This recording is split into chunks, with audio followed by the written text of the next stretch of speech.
Ce sont les sorcières héritières de beaucoup des attributions des anciens magiciens que le peuple des campagnes accuse maintenant de susciter les grêles et les orages. Ces tempestières ont même, suivant la croyance populaire, le pouvoir de diriger les nuages malfaisants vers les villages sur lesquels ils veulent faire tomber le terrible fléau qui renferme. Beaucoup de nos auteurs modernes qui écrivent sans quitter Paris sur les mœurs des habitants des campagnes et qui jugent de ceux de la Bretagne, de la Gascogne, de l'Auvergne et de bien d'autres provinces par la race abâtardie qui peuple les villages des environs de la capitale, race qui ne croit pas plus à Dieu qu'au diable. Ces auteurs, disons-nous, ne cessent de répéter à qui veut l'entendre que toutes les superstitions du genre de celles dont nous parlons sont éteintes en France et qu'on n'en retrouve plus que ça et là de bien faibles traces. Nous pouvons assurer ces messieurs qu'ils sont à cet égard dans l'erreur la plus complète. Et nous aurons l'occasion de fournir de nouvelles preuves de cette assertion lorsque nous parlerons dans un autre article des sortilèges et des sorciers. S'il y avait autrefois des magiciens qui existaient, les orages et les tempêtes, ils en existaient également qui avaient le pouvoir de les chasser. On dissipait les orages, dit Palladius, en leur opposant un miroir qui recevait la forme des nus, ou en élevant des haches et des le barde contre le ciel en forme de menace.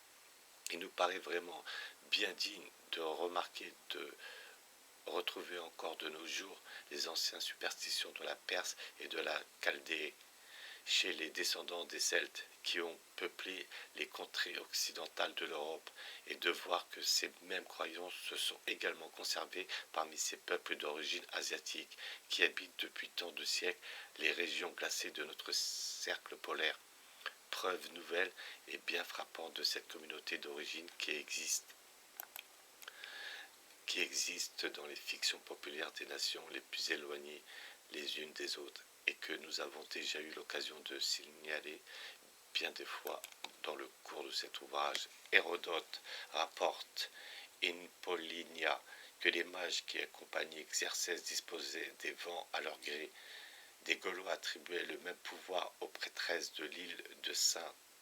et à celle du mont de Saint-Michel, et l'on croit encore à présent en Bretagne que les cruches remplies à la fontaine de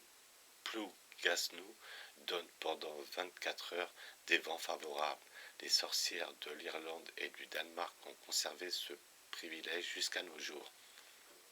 Les Lapons sont renommés depuis bien des siècles pour la fabrication de ces cordes à 3 nœuds qui vendent aux navigateurs et au moyen desquels on peut donner au vent la force et la direction qu'on juge convenable. Ces peuples sont de si grands magiciens qu'ils arrêtent par leur seule volonté les navires en pleine mer. Ils font aussi de petits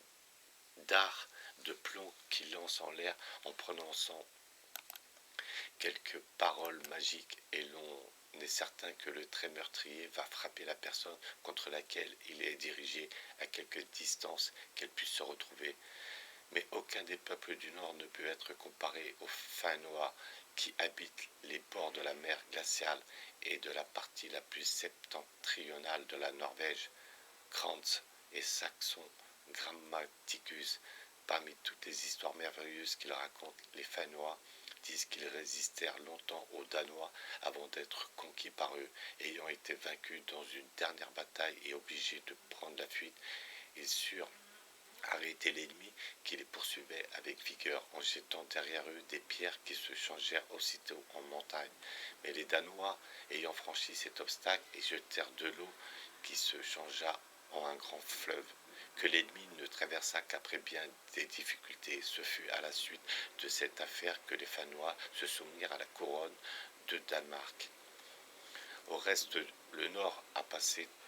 tout temps pour le pays des prodiges et toutes les merveilleuses racontées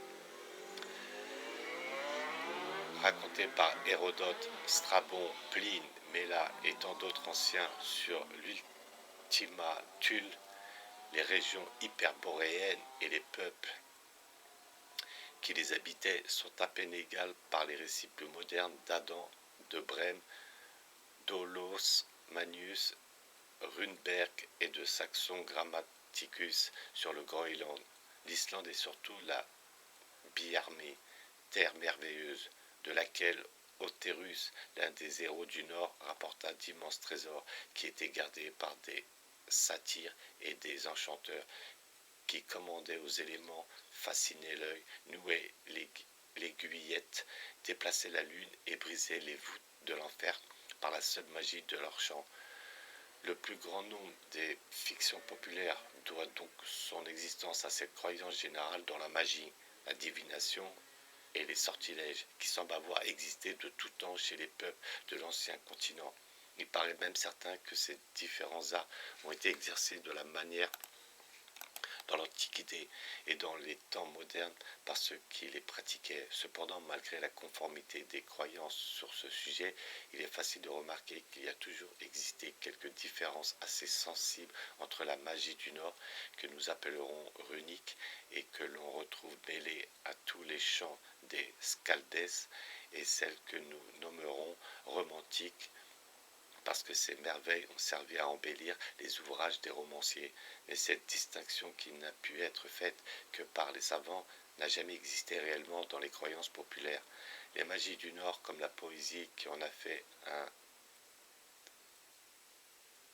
des principaux moyens d'action, doit être généralement considérée comme une représentation naturelle des pratiques de la vie ordinaire, car chacun des magiciens qui l'exerçait pouvait trouver dans ses propres ressources les moyens de produire les effets surprenants que l'on raconte dans tous les sagas. Il n'en était pas de même de la magie romantique et sonellique sublime de la nécromancie ne pouvait appartenir qu'à qu'une croyance traditionnelle. Quelques esprits supérieurs apparaissaient de loin en loin, se prétendaient seuls capables d'accomplir. Les enchantements que l'on trouve dans les sagas et les autres poésies du Nord sont également d'une nature différente de ceux des romans de chevalerie. Les premiers consistent principalement dans ces actes magiques que nous nommons charmes, sorts ou sortilèges, tels que ceux qui peuvent préserver des coups ou du poison d'un ennemi, procurer la victoire, apaiser les tempêtes, guérir les maladies et invoquer les morts, en prononçant quelques paroles mystérieuses ou en traçant des caractères uniques. D'un autre côté, les magiciens des romanciers sont continuellement occupés à conduire ou à suivre un enchantement souvent très compliqué, d'intrigue et d'imposture à régler le sort des empires, des rois ou des princesses. Et il faut être au moins chevalier